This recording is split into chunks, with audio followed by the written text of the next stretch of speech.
Baik, selanjutnya. Dari hamba Allah 30 tahun DKI Jakarta. Saya ibu rumah tangga satu anak. Dulu saya bekerja di oil and gas. Gaji lumayan. Namun saya punya komitmen ingin jadi ibu rumah tangga plus berbisnis sendiri dalam kurung karena bisa jadi madrasah untuk anak-anak saya. Setelah menikah saya resign dan mulai bertahap hadapi rumah tangga dan parenting anak.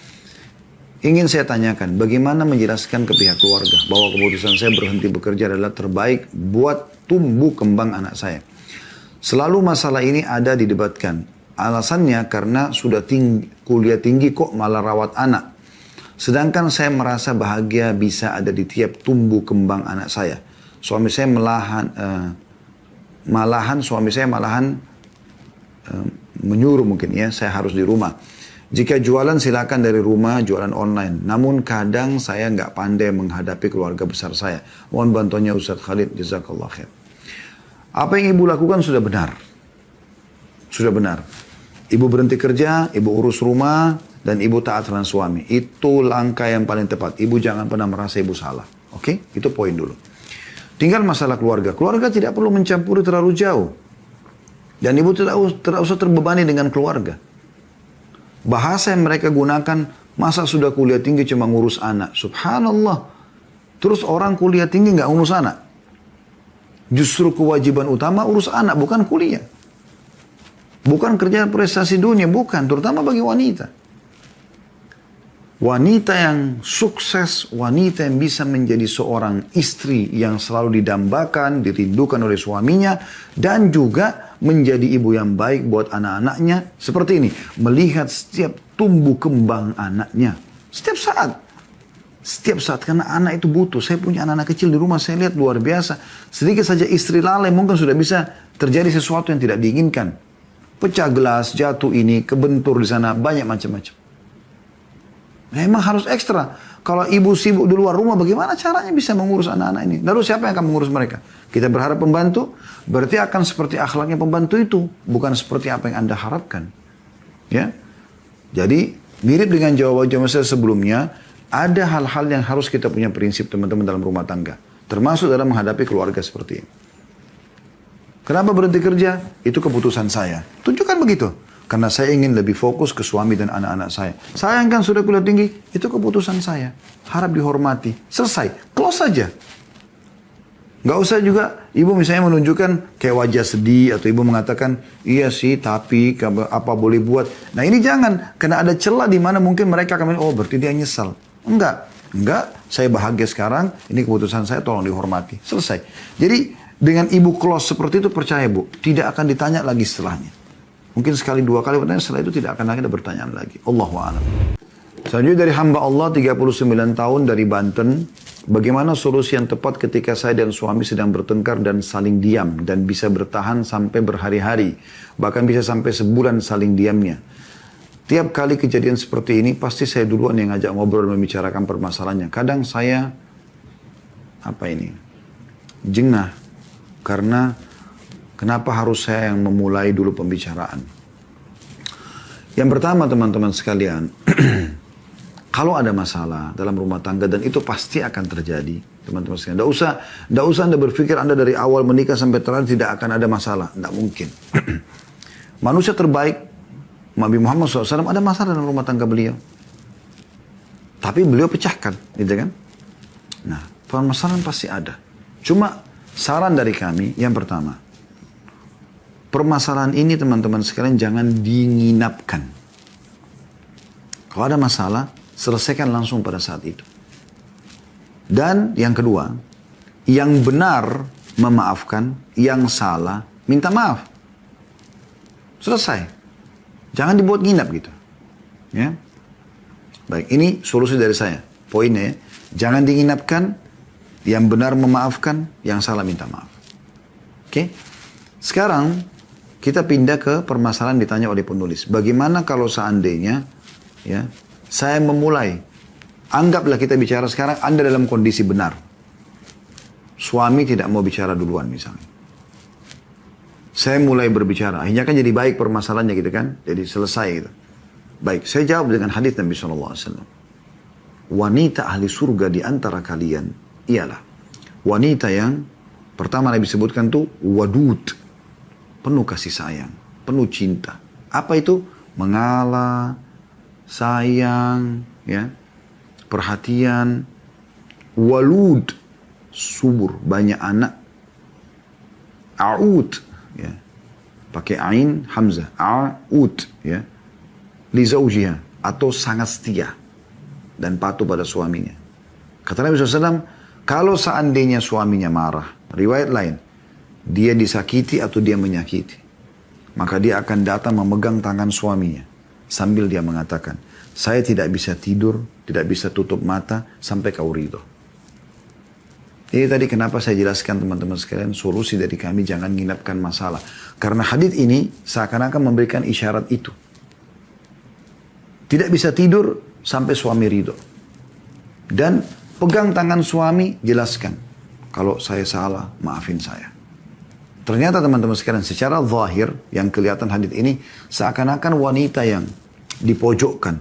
Masa dia udah disakiti, dia yang harus memulai. Seperti ibu tanya ini ya. Hamba Allah dari Banten. Padahal sebenarnya memang begitu Allah ajarkan. Kenapa? Karena memang Allah lebih tahu bagaimana menghadapi karakter laki-laki, Bu. Ibu kalau dengan cara seperti ini, maka misal contoh, istri saya buat salah misalnya. Ini contoh saja. Lalu istri saya benar, tapi dia yang datang. Lalu dia mengatakan pada saya, maafin ya kalau saya ada salah misalnya. Apa yang terjadi saya sebagai laki-laki? Respon langsung, saya mengatakan tidak, saya yang salah. Nah, itu cara menghadapi laki-laki yang paling efektif. Karena laki-laki itu Allah ciptakan memang untuk menghadapi alam luar. Ya. Kami ini, saya dengan suami, ibu, dan semua ikhwah laki-laki yang mengikuti acara kita ini, itu kulit kami ini memang sudah Allah ciptakan untuk matahari, hujan, mungkin kalau di Eropa salju segala macam. Makanya kerja kami itu di luar. Sholat berjamaah di masjid, ngantar jenazah, cari nafkah, jihad. Memang begitu. Perempuan Allah berikan intonasi suara lebih lembut, kulitnya lebih lembut gitu kan. Makanya kalau keluar butuh sunblock, butuh hand body segala macam. Karena memang mereka di rumah gitu. Nah, laki-laki karena hidupnya di alam luar, sifat defense-nya sangat kuat. Pertahanannya sangat kuat, gitu loh. Kalau dia diserang, maka yang terjadi adalah lawan, respon, langsung. Tapi kalau ibu menggunakan justru senjata yang Allah telah berikan, tanda kutip sini ya, kelembutan ibu, mengalah, itu justru yang suami tidak milikin gitu. Dia bukan seperti menghadapi laki-laki di luar sana. Karena kalau laki-laki ketemu sama laki-laki, ya beginilah cara menghadapinya. Bentrok, bertengkar, dan seterusnya gitu. Umumnya gitu kan. Tapi kalau Anda gunakan cara yang berbeda, maka suami akan lunak. Nah itu yang disampaikan oleh Nabi SAW. Itu solusi yang terbaik. Jadi ibu nggak usah merasa, oh kenapa saya yang lebih dulu memulainya. Itu umum. Memang sudah begitu. Selanjutnya dari Melisa, 32 tahun, Kalimantan Selatan. Hal yang sangat penting, apa yang harus istri lakukan untuk menjadikan keluarganya menjadi keluarga sakinah. Taat kepada Allah dan taat pada suami. Itu dasarnya. Apa yang Allah subhanahu wa ta'ala perintahkan kepada Anda, ukhti Melisa ini, dari kewajiban sholat, tutup aurat, ya, puasa Ramadan, kerjakan. Yang sunnah pun kerjakan. Yang Allah larang dari yang haram dan makruh tinggalkan. Allah, kemudian suami. Selama suami bukan menyuruh sesuatu yang haram, patuhi. Maka dengan izin Allah akan menjadi keluarga yang sakinah. Insya Allah. Ya. Ini tadi baru kami bahas di siang hari, tadi selepas duhur ya. Ada kajian bedah buku Muslimah Inilah Surgamu. Hadits Nabi SAW. Wanita manapun yang menjaga sholat 5 waktunya, nggak disebutin sholat sunnah. Puasa Ramadan yang nggak disebutin puasa sunnah. Ya, kemudian menjaga kemaluannya, tidak selingkuh, dan mentaati suaminya. Ya. Kecuali pada saat meninggal nanti di akhirat, dia akan disuruh atau diberikan pilihan untuk memilih dari 8 pintu surga, dari mana dia ingin masuk. Ya.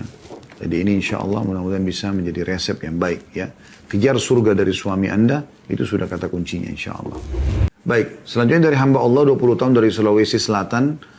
Saya tidak dapat menafkahi anak dan istri saya dengan baik karena pendapatan yang kurang. Dan karena itu istri saya tidak mau melayani saya sama sekali. Bahkan berhubungan lagi tidak mau. Mohon solusinya gimana ya Ustaz? Ini nggak boleh ini. Istri tidak boleh seperti ini sikapnya. Kalau memang penanya ini jujur, dalam arti kata dia sudah berusaha tapi memang tidak ada pendapatan, Ya, dia harus bisa berikan pengertian istri. Dan istri harus bisa mengerti masalah itu. Tidak boleh dia melakukan hubungan mutus sama suami. Kecuali suami memang zalim. Dalam arti kata, Anda penanya ini bekerja tapi Anda misalnya dapat gaji 5 juta. Anda cuma kasih 1 juta. Padahal mungkin istri butuh 2 juta. Anda pokoknya tidak mau tahu. Nah itu mungkin di saat itu dia punya hak. Bahkan untuk tidak melanjutkan lagi rumah tangga dengan Anda. Karena nafkah yang harusnya dia terpenuhi. Ya, mungkin anak-anaknya menangis depan matanya butuh susu. Mungkin dia juga butuh makan, anak-anaknya juga yang sedikit dewasa mungkin sudah butuh makan, bukan cuma susu, tidak ada makanan. Suami dihubungi tidak mau tahu, nah itu lain. Tapi kalau kondisi Anda benar jujur, ya semestinya istri tidak boleh begini. Ya. Jadi saran saya, karena di sini diminta mohon solusinya Ustaz. Yang pertama, Anda berdoa dulu kepada Allah Subhanahu Wa Taala agar dibukakan rezeki dan kami pun doakan insya Allah. Dan Anda juga berdoa agar Allah berikan pemahaman menggambarkan keadaan sebenarnya kepada istri Anda ini. Allah SWT biarkan menggambarkan. Nanti akan sampai ke istri Anda dengan caranya Allah. Mungkin ada orang lain yang menceritakan misalnya. Kemudian juga kalau ada satu kota bersama, Anda bisa datangkan istri, perlihatkan tempat kerja. Kalau Anda lain kota, Anda bisa minta salah satu dari teman yang bisa menggambarkan ya. Walaupun tidak harus, jangan video call sama istri sehingga istri Anda kelihatan oleh teman Anda, tidak. Tapi dia bisa memberikan gambaran misalnya dengan voice suara. Kalau memang keadaan perusahaan kami begini atau tempat kerja kami begini dan begini, diberikan gambaran. Yang ketiga adalah libatkan keluarganya, libatkan pihak ketiga dari orang-orang yang dihormati, berikan gambaran gitu kan. Allahu a'lam. Ini solusi dari kami.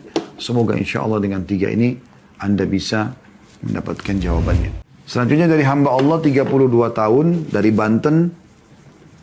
Setelah salam, waalaikumsalam warahmatullahi wabarakatuh. Yang pertama, bagaimana menasihati suami dengan cara baik agar mau kembali hijrah dan menuntut ilmu bersama?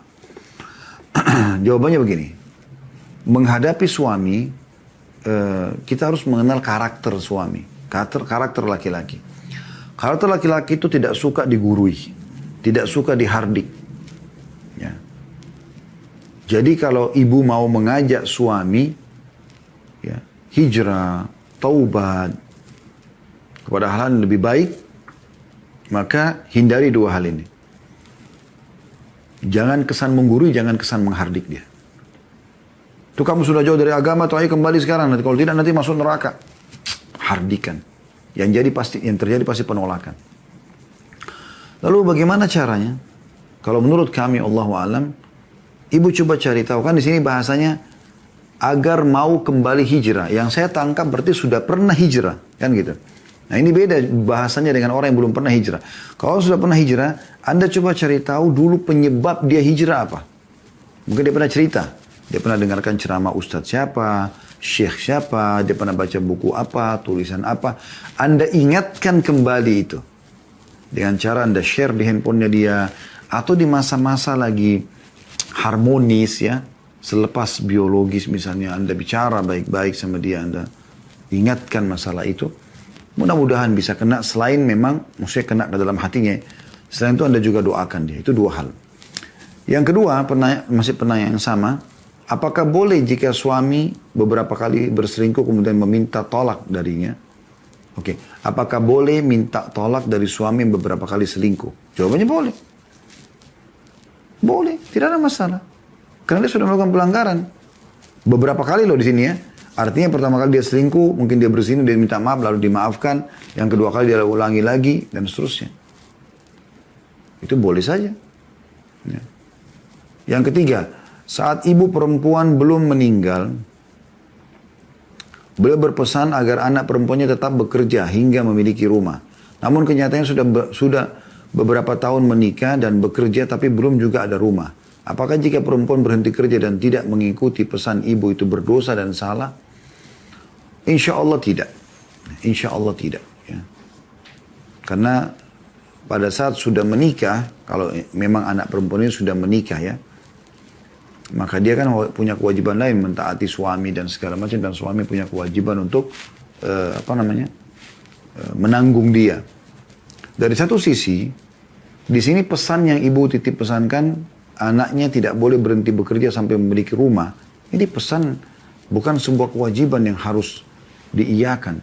Kalau seandainya dia bekerja sampai dia tua, sampai pensiun tidak bisa kumpulin uang karena gajinya kecil, dia berada di sebuah perkampungan, apakah dia berdosa? Jawabannya tentu tidak ini. Karena ini kan beban yang mungkin belum tentu bisa si anak lakukan.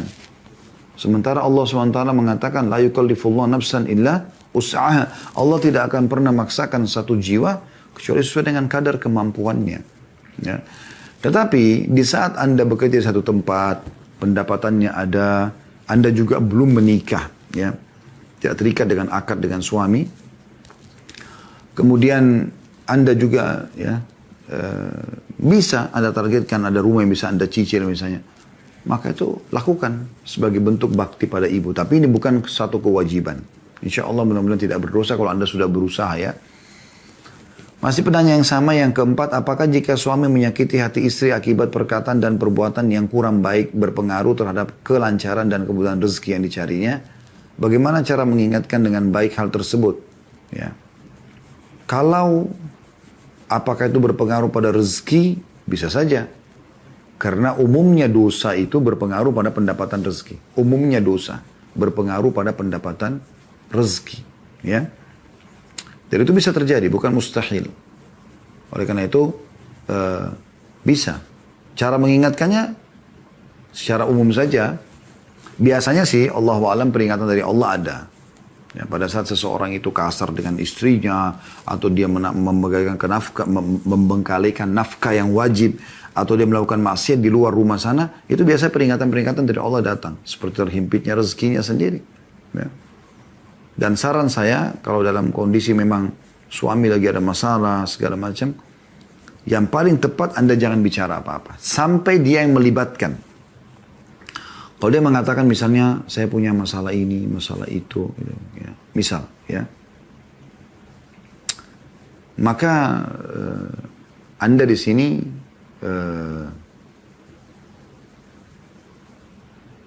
berikan masukan. Kalau dia bertanya, ya. Seperti itu kurang lebih. Kalau dia tidak bertanya, saran saya nggak usah. Tapi saya yakin kalau dia sebagai suami, dia akan bertanya gitu. Ya.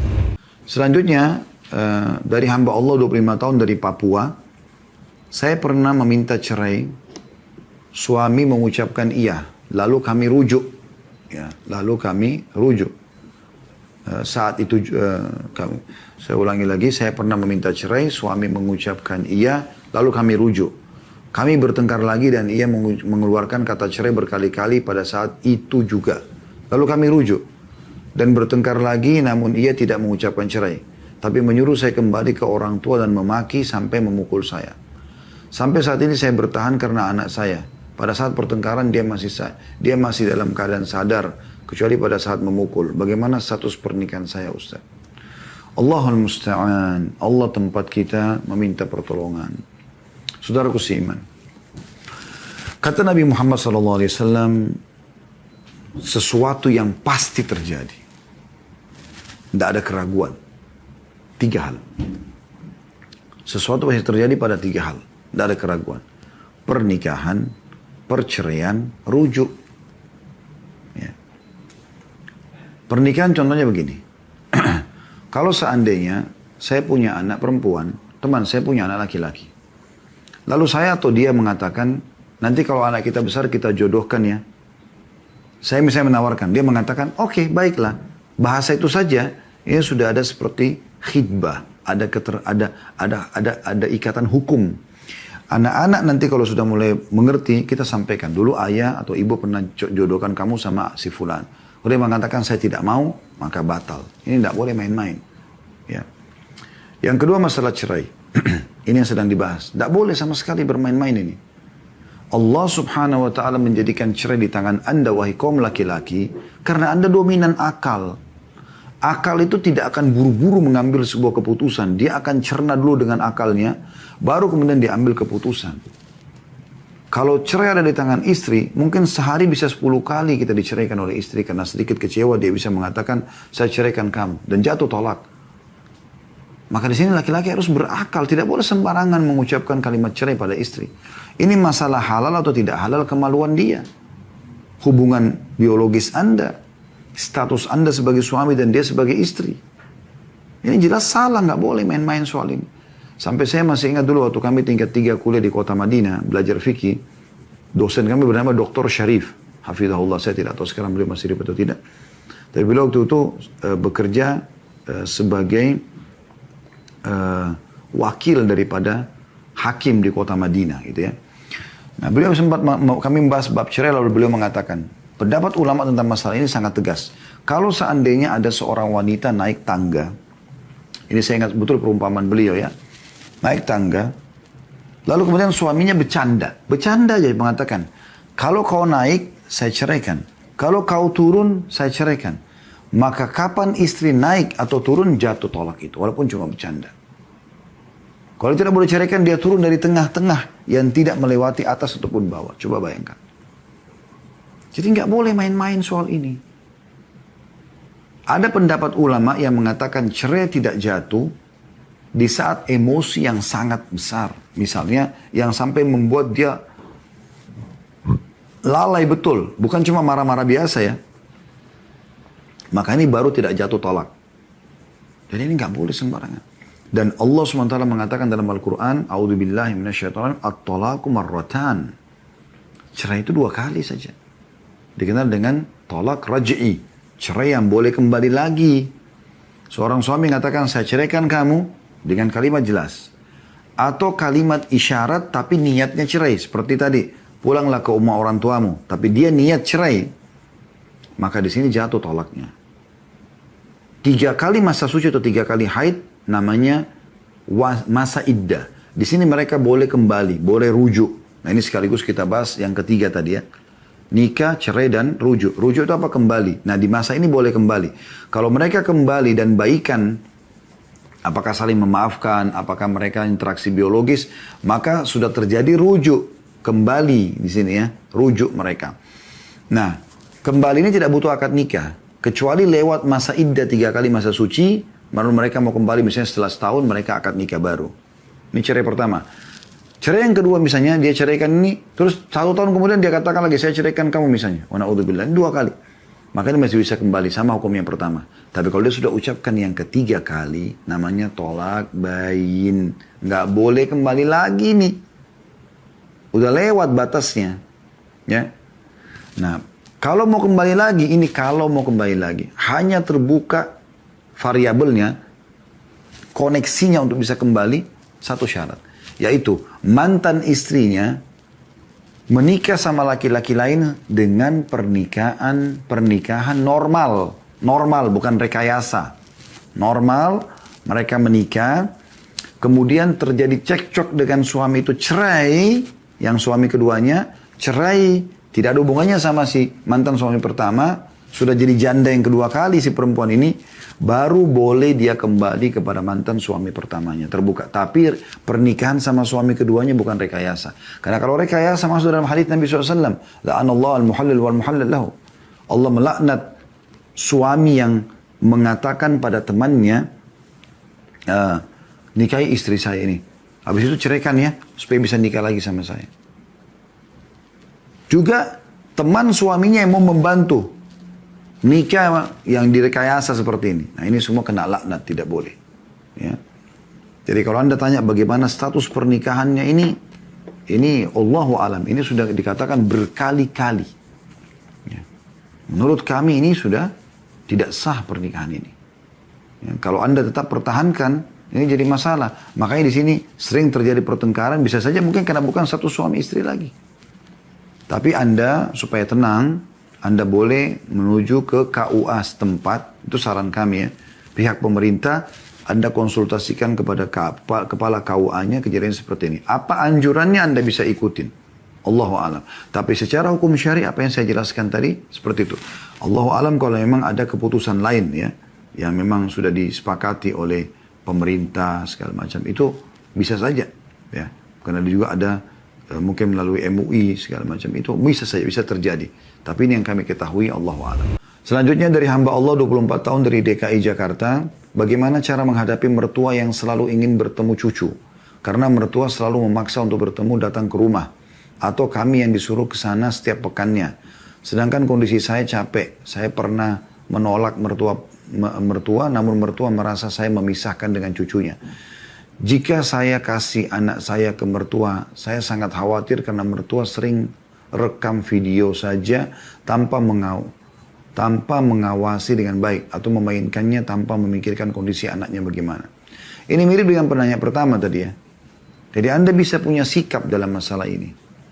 Ya. Anda tentukan, bahasakan gitu. Bukan memisahkan dengan cucu, tapi kondisinya kami harus ada begini dan begitu. Kecuali dalam kondisi memang mertua Anda ini adalah orang yang sangat soleh atau soleha, Anda yakin anak Anda kalau Anda taruh di sana mungkin ya malah ada pendidikan-pendidikan, ada tambahan surah Al-Quran, ada tambahan kisah-kisah para sahabat dan seterusnya. Maka Anda bisa, walaupun Anda sibuk, Anda antar mereka pulang sekolah atau disuruh antar oleh driver atau supir, atau mungkin istri Anda yang Anda suruh ke sana gitu kan, untuk selama bukan keluar kota ya, untuk duduk berkumpul. Tapi kalau di sana ada mudarat, Anda punya prinsip. Anda bisa tentukan nanti insya Allah kami akan datang mungkin minggu depan, 2 minggu lagi, 3 minggu lagi dan seterusnya. Ya. Pertanyaan yang ketiga dari hamba Allah 34 tahun dari Jawa Barat, bagaimana solusi menghadapi istri yang keras kepala? Padahal dia sering mengikuti kajian juga seminar ilmu parenting. Tapi masih saja seringkali ucapan dan tingkah lakunya menyakiti suami. Contohnya berbicara dengan nada besar. Saya melihat Allahu alam Anda sebagai suami lebih kenal ya. Coba lihat masalah bicara dengan nada besar ini. Apakah itu sudah tradisi dia dari sebelum menikah sama Anda? Kayak misalnya memang ada sebagian keluarga, ya, komunitas keluarga begitu. Memang mereka kalau berbicara terbiasa gitu. Dengan nada-nada tinggi, dengan menggunakan kata-kata olokan dan ejekan gitu kan. Ada juga keluarga yang tidak. Mungkin mereka memang kesopan santunan ini dijaga sekali sehingga saling menghormati, menjaga tutur kata gitu kan, menjaga sikap. Itu saya berapa kali melihat ada keluarga-keluarga memang yang seperti ini jenisnya gitu ya. Nah kalau istri Anda ini berasal dari keluarga yang memang dasarnya sama orang tuanya, sama saudaranya memang begitu polanya, makanya berarti pola hidup. Pola ya. Bukan niat dia ingin membangkang. Ini sebagai PR buat Anda. Bagaimana Anda sebagai suami menerima itu sebagai sebuah tantangan agar Anda bisa memperbaikinya. Itu yang saran kami. Ya. Artinya gini, jangan setiap kali ada kesalahan dan kekurangan pasangan, kita langsung patok, ini nggak cocok, kita cerai. Kecuali yang terjadi pelanggaran fatal dalam agama. Berbuat kesyirikan, murtad dari agama. Kalau masalah teknis-teknis lapang, atau dia selingkuh, perzinahan yang haram misalnya, ini berat. Tapi kalau hanya teknis lapangan, Anda suka kebersihan, kerapian, pasangan belum bisa. Anda suka istri yang lembut, yang periang, tapi memang dasarnya Anda menikah bukan dengan wanita yang seperti itu, ya. Maka ini kan teknis lapangan. Atau Anda, kita balik kasusnya, kalau seorang perempuan, dia berharap suaminya romantis, ya memanjakan dia. Tapi memang dia nikah sama laki-laki yang kaku dasarnya. Nah ini kan PR bagi mereka. Ini teknis lapangan. Kalau saya sarankan, Allahu alam, Anda berdoa kepada Allah SWT agar Allah berikan hidayah dan Allah ubah pasangan Anda. Kemudian Anda jadikan ini sebagai target utama. Bagaimana caranya Anda bisa mengubah ini? Di situ kesuksesan Anda menjadi seorang pasangan yang berhasil gitu. Maksudnya yang pasangan yang baik, ideal. Karena memang kita menikah sama siapapun pasti akan ada kekurangan dia. Nah, bagaimana kekurangan pasangan kita jadikan sebagai ajang pahala buat kita supaya dia bisa berubah. Terlalu banyak orang-orang yang menyampaikan kepada saya pribadi. Ada seorang bapak dulu mengundang saya ceramah di salah satu kantor besar di Sudirman di Jakarta Pusat. Ya. Kemudian dia cerita, dia mengatakan dengan begitu ramai Masya Allah orang yang hadir. Karena di situ, di building itu banyak perusahaan-perusahaan lain yang memang nyewa juga gitu ya. Maka bergabung dia siapkan ruangan yang cukup luas menjadi tempat untuk taklimnya di situ. Sekaligus sholat berjamaahnya. Maka dia cerita kalau awal dia dapatkan hidayah, tadinya dia jauh dari agama. Itu justru karena istrinya. Istrinya sering dengar ceramah. Kadang-kadang ada rekaman dikirim ke dia sekali, 2 kali, 3 kali. Sampai lama-lama akhirnya dia dapat hidayah. Dan dia pun akhirnya membuat pengajian. Contoh, ini kesabaran pasangan. Ada juga seorang bapak dulu pernah umroh bersama kami. Dan itu dia bawa sebuah kertas yang besar. Penuh dengan pertanyaan dia dengan istrinya gitu. Jadi dia umroh sekaligus dia ingin bertanya banyak pada kami. Maka ya saya jawablah pertanyaan tersebut. Ya. Setelah saya jawab, dia sempat menceritakan awal sebabnya dia dapat hidayah gitu. Jadi dia bilang, saya dulu pecinta musik, saya dulu jauh dari agama gitu kan. Wah pokoknya jauh lah dari agama. Ya. Sekarang justru pada saat itu dia yang menganjurkan istrinya untuk pakai cadar, untuk berubah lebih baik lagi. Dia bilang sebab awalnya istrinya suka dengar ceramah, terus kemudian ada rekaman, dia kasih ke suaminya. Tapi dia bilang, saya awalnya benci sekali gitu. Saya karena tidak suka dengan ceramah. Saya tidak terbiasa, hidup saya jauh, hidupnya di negara barat dulunya gitu. Tapi akhirnya istri saya sabar, dia bilang. Di mobil pun, yang saya ingat dia pernah ceritakan ya, dia bilang di mobil pun istri saya bilang, bagaimana kalau setengah jalan kamu dengar musik, kamu setengah jalan dengarkan ceramah. Sekarang saya juga ingin dengar. Karena dia merasa dia tidak ditekan oleh istrinya, maka dia mau dengar. Lama-lama dia bilang yang dominan adalah justru ini. Justru ceramah itu sendiri, karena dia merasakan sendiri manfaatnya gitu. Ada bertambah ilmu, bisa membawa pada perubahan-perubahan, dan sekian banyak contoh dalam masalah ini gitu ya. Nah, tapi kalau itu bukan pola kebiasaan keluarga, bukan sesuatu yang memang ini dia sengaja lakukan, itu bab nusyul. Anda ingatkan kepada dia. Bukankah sudah tahu dalil-dalil seperti ini? Dan tidak ada salahnya Anda ruqyah, karena salah satu efek daripada ain, sihir, itu juga munculnya kedurhakaan seorang istri, munculnya kedurhakaan seorang istri pada suami. Allahu a'lam. Ya. Anda kalau mau tahu tentang ruqyah bisa lebih fokus lagi mendengarkan ceramah-ceramah kami di playlist YouTube, insya Allah ada. Anda buka YouTube Khalid Basalamah Official, playlistnya klik cari ruqyah syariah. Anda akan temukan insya Allah itu.